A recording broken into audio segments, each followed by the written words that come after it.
Yo, what is good, Knicks Nation? Welcome back to Knicks Media. This is Richie, and in this video, I want to give you guys my recap, my reaction to the New York Knicks victory over the Cleveland Cavaliers on Friday Night Knicks. If you guys are new to the channel, make sure you hit that subscribe button. If you enjoy the video, make sure you thumbs it up. Also, if you guys want to follow me over on Instagram and Twitter, it is at NYKnicks_media. With that being said, let's jump right into my recap. So the Knicks come out with a victory at home, their first game back at the Garden after coming off a crazy West Coast trip. They defeated the Warriors, and then they go and lose 3 straight games to end off the West Coast trip. They come back and they defeat the Cleveland Cavaliers. So let's get right into the game.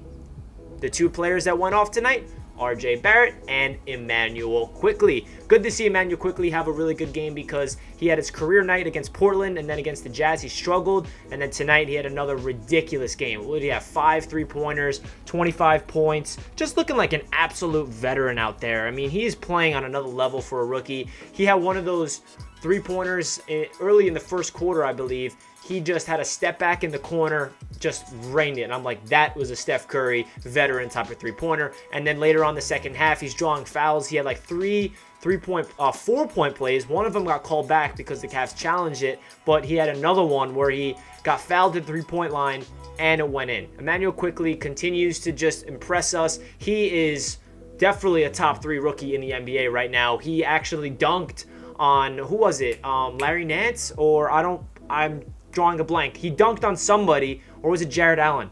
I can't remember who he dunked on, but he exploded baseline and got an and one, 2-handed dunk and dunked on someone. And I'm like, wow, Immanuel Quickley is just on another level for a rookie. We needed a point guard like him in the draft, and he's definitely the steal of the draft. Knicks fans should be so excited. He needs to start. Elfrid Payton only had 2 points, looked like a terrible player out there. Whenever he's on the floor, it's obvious the Knicks are not as good. When Immanuel Quickley's on the floor, he re-energizes the entire squad. He's facilitating the rock. He's getting his teammates involved. He's shooting extremely well from beyond the arc. He can get the floater, drive to the rim, draw contact, hit the free throws. He's like 40 of 42 from the free throw line so far this year. That's way over 90%. Immanuel Quickley needs to start. And whether he comes off the bench or not, it kind of doesn't matter just because today he finished the 4th quarter. Elfrid Payton was on the bench all throughout the 4th. So I've said it over and over again, but it doesn't matter who starts the game. It's a matter of who finishes. And he finished this game. So kudos to Tom Thibodeau for keeping Quickley in the game, because that means he understood that he's playing way better than Elfrid. So let's get into RJ Barrett. RJ had another strong game. He finished with 24 points, 4 rebounds, and he had 2 3-pointers, 6 of 7 from the free throw line. And this is the most impressive stat. Plus minus of a 27. Plus 27. So that means when RJ Barrett's on the floor, the team plays better. He's overall everywhere on defense. He's in the passing lanes. He's getting steals. He's forcing turnovers. And the offensive end, he's moving off the ball. He's crashing the rebounds. He's hitting 3-point jump shots. He was 2 for 5. That's really good for RJ Barrett standards. He's driving to the rim, just drawing contact, going to the free throw line, hitting his free throws. RJ Barrett is just developing into the guy that I really think that he can become.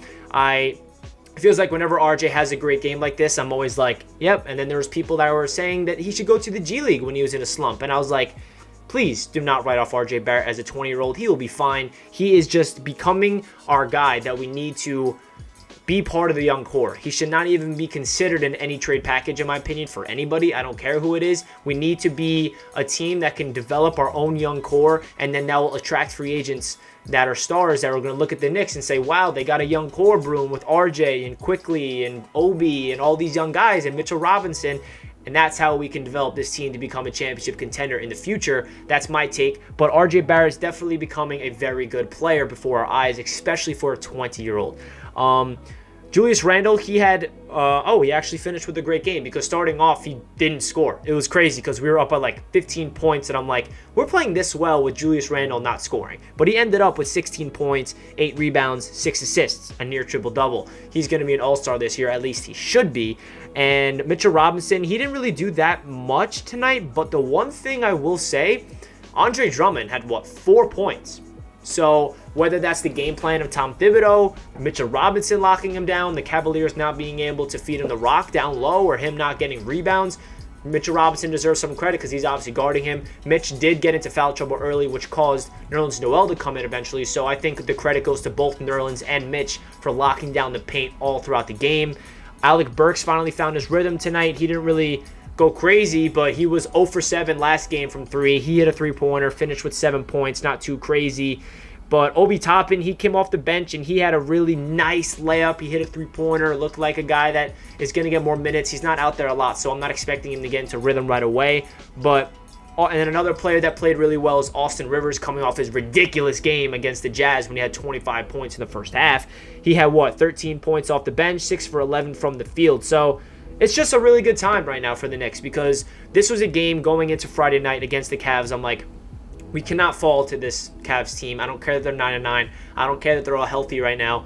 We need to win, because we're on a 3-game losing streak. If we lose this, we're all the way back into a 4-game losing streak, and everyone's going to be, oh my gosh, what's going on with these Knicks? Because we're going up against the Los Angeles Clippers on Sunday at 1. So that's going to be a tough game. And I feel like every single tough game that I expect us to lose, we kind of win somehow. Hence the Milwaukee Bucks, the Boston Celtics, the Utah Jazz a couple weeks ago.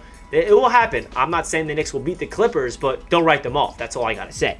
So the Knicks definitely came out tonight, showed that they have a lot of energy. They really got revamped with their 2 days off after the West Coast trip. I love the overall team defense. The Cleveland Cavaliers did not score at all. It definitely was a really ugly game at first. The score was like 26-27 with like 6 minutes to go in the second quarter at one point. It was a defensive game for both teams. And I feel like whenever there's a defensive game and the Knicks are in it, they're going to come out with a victory, because they're one of the best defensive teams in the NBA. So if you get into a defensive matchup with the Knicks, watch out, because that's our bread and butter. That's our fundamentals. That is the identity that Tom Thibodeau is trying to develop within these young New York Knicks team, and I love it. I love every second of it. The New York Knicks are back to becoming a defensive-minded team, and that's setting up them with easy buckets offensively. They showed really good grit, toughness. They just had a really good sense of cohesion tonight. There were some times on offense where they were passing the ball almost too much, and honestly, I'm okay with that, because that means that the coaching staff is preaching ball movement. They're preaching unselfish basketball, and if they overpass sometimes and they overpass some open shots and it leads to a missed shot because they should have shot it there, it's not the end of the world, because I'm used to, as a Knicks fan, and you guys as well, are no good ball movement, just isolations, stagnant offense. And granted, the Knicks are not perfect on offense. They're way better at defense on this team, but there are some times tonight where they flash really good offense and unselfishness, playmaking, and it just looked really good. Overall, to finish off the video, we should just be so happy that we have 2 young studs in the developing in Immanuel Quickley and RJ Barrett. I'm so excited, because it looks like the sky's the limit for both of these guys. Immanuel Quickley, especially because he's a 25th overall pick. People were writing him off as a second round pick, and analysis were like, he's not even a point guard, he's a shooting guard. There's so many people were wrong. Immanuel has chips on his shoulder all over the place. I feel like, I don't want to get ahead of myself, but he's playing like a first-team all-rookie player. And we know that RJ Barrett was pissed off because he wasn't even a first-team or a second-team rookie last year. And the way he's playing right now, he definitely deserves that. I'm not sure how great the sophomore class is doing right now, but RJ Barrett is definitely doing better than a lot of players that played better as their rookie season, if that makes sense. So that does it for this video. I want to give you guys my recap. Let me know down below in the comment section what you guys thought of this game. Give me a reaction. How do you guys feel right now? The Knicks get back in the win column. We're back home at the Garden. It feels great. Hope you guys are having a fantastic night. Let's go Knicks. I'll catch you guys in my next video. Peace.